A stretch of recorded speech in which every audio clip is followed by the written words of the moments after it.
Good morning and happy Sunday, depending on when you're watching this.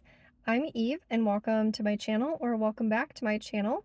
Today we will be discussing Chapter 5 from History of Yoga, All Started on a Stone.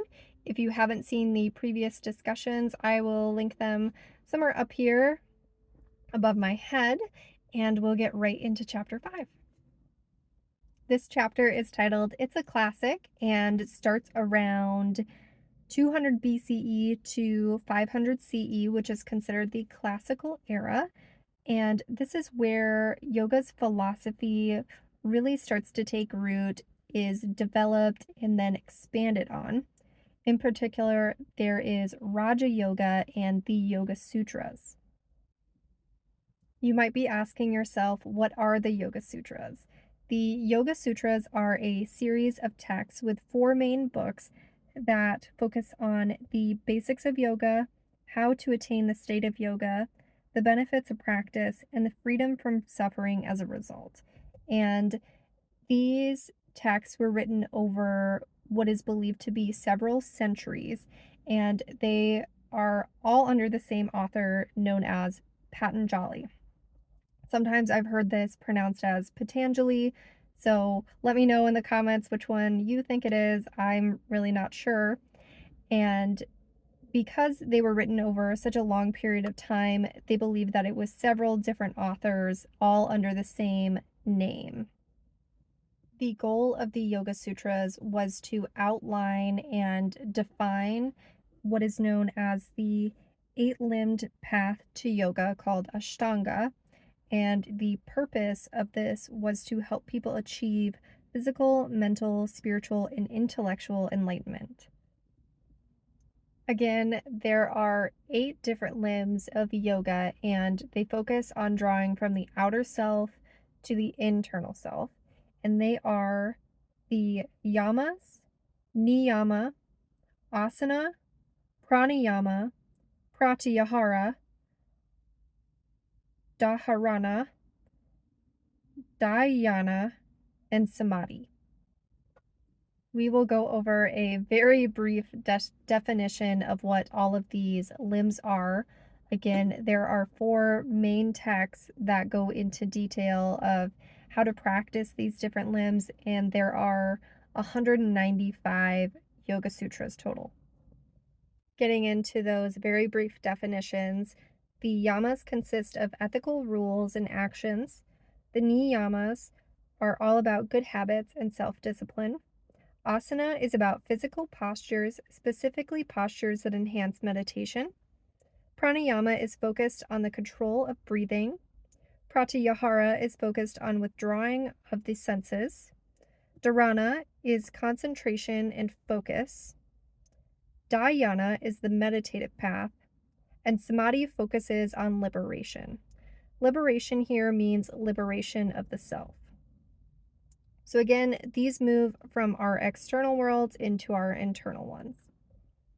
Ramis does note that the 8-limbed path to yoga is a very rewarding path, but it can also be extremely difficult, and these sutras were designed to help guide people in very small pieces. If I remember correctly, during my yoga teacher training, they were described as threads.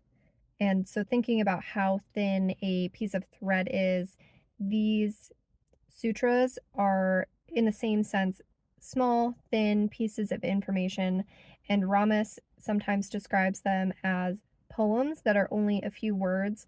Most of the time, it's basically a sentence, and I'm not an expert on the Yoga Sutras, so I'm following Ramis's words here. Additionally, Ramis wanted to make it very clear that these sutras can be very complicated, even though they are only a few words long, and they're supposed to help guide people on the 8-limbed path to yoga. And so Ramis suggests having an experienced guide that can teach you the deeper meanings and help you to come to your own understanding, so that way they're effective instructions or effective advice to help you follow those different paths or those different limbs. On page 54 of the book, Ramis does provide an example of a Yoga Sutra and goes into a small explanation or a brief explanation of what this sutra means. This is cited from Holcomb 2017 and is provided in English as well as Sanskrit. The cause of our suffering is the inability to distinguish between what is the truth, what perceives, and what appears to be the truth, what is perceived. The cause of our suffering is the inability to distinguish between what is the truth and what appears to be the truth. Again, if you're looking to go into a little bit more detail, Ramis does. However, the part that I found interesting was he explains this sutra as the self understands reality, but the mind tries to interpret it to fit its own understanding. This period of time, along with the Yoga Sutras, gave rise to the first systematic form of yoga known as Raja Yoga and is sometimes referred to as classical yoga. This style of yoga included all 8 limbs of the Yoga Sutras and still had a very strong meditative, philosophical, and spiritual aspect to it, and also began to include movement and the postures, well, some of the postures or versions of the postures that we might see today. Ramis also mentions that there is some mixing and mingling among the philosophies that are present in this region of the world. So that's Buddhism, Hinduism, and yoga, and how they are all influencing each other and changing the way that they are presented. With that, Buddhism is also known to have its own series of texts known as the Yogacara, and this is thought to be the equivalent of the Yoga Sutras for Hinduism and yoga. Buddhism and the Yoga Sutras have a similar goal in mind for them, and in Ramis's words on page 55, the goals for both the Yoga Sutra and Buddhism are to find ways to alleviate suffering. They both call for deep meditation, as well as understanding the difference between the self and the mind. We will wrap up chapter 5 with a few questions. The first one being, have you heard of the Yoga Sutras? I have, and we touched on them briefly in my yoga teacher training, and I have focused much more on the asana part of yoga instructing. And I also have more of a Buddhist background, so looking at the Eightfold Path rather than the 8 limbs of yoga. And that's part of why I'm reading this book, is to learn a little bit more about yoga philosophy so I'm better able to answer questions and just continuing to understand the practice as a whole. My next question for you all is, have you heard of the word asana? I actually didn't hear about this word until my yoga teacher training. And one thing that I found really interesting is in Sanskrit, when you say the yoga poses or postures, that word asana is always going to be at the end of the word.